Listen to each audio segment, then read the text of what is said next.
Okay, everybody, we're going to discuss the first part of today's lesson.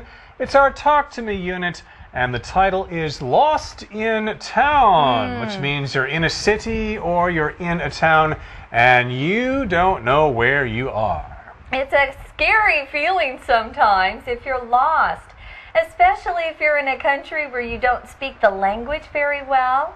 But we're going to teach you some ways to ask for directions today. Now we've got two characters, a guy whose name is Eric and a girl whose name is May. And Eric is the one who might have a little trouble finding where he wants to go. So they're just coming home from school together, they're classmates, and May says, "Ooh, that test was hard." So I think they just took a test in a class together. It was a difficult test for sure, and Eric says, "Ha! No kidding." If you say no kidding, that means what the person just said is completely the truth. You completely agree with that person, okay? Now, to kid means to make jokes. And sometimes somebody might say, "Oh, don't kid around." In other words, don't joke because this is a very serious situation. Yeah. But here he's just agreeing with her. No kidding, that test was hard. We use this phrase in different ways, though. Here's another way we use no kidding. If somebody sort of makes you mad, you could say, "If you break my iPod, I'll kill you." No kidding. So you're not joking around, you're very serious. You're not really going to kill him, but sometimes we say that to our brothers and sisters sometimes. Or you could also use, "Are you kidding?" Like this. If someone says, "Hey, Tom, I just won the lottery."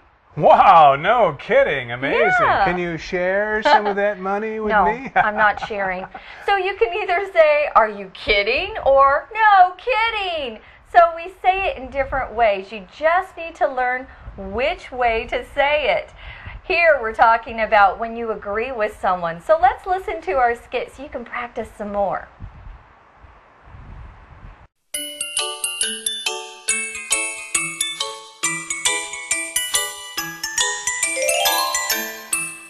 Sentence for you. No kidding.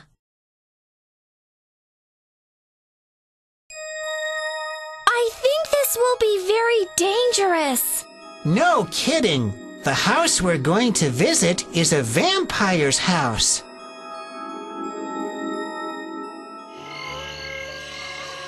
Oh, it's so scary. No kidding. Would you please open the door? I am too scared to do it.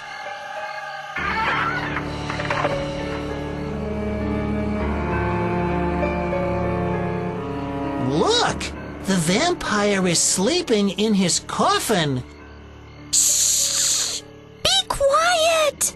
We'll wake him up.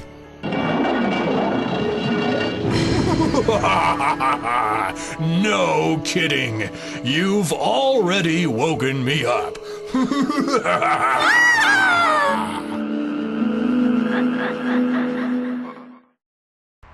Okay, so again, you say no kidding if you want to agree with what the other person said. And then Eric goes on to say, "We'd better do the extra credit project so we can pass the class."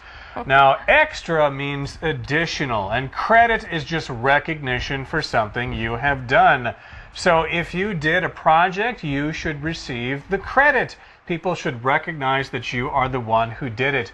And in school, sometimes you can earn extra points by doing extra projects, and those are called extra credit projects. Yeah, you do a really good job. Now, a project is just a piece of work you do. It usually has different stages. It's kind of big.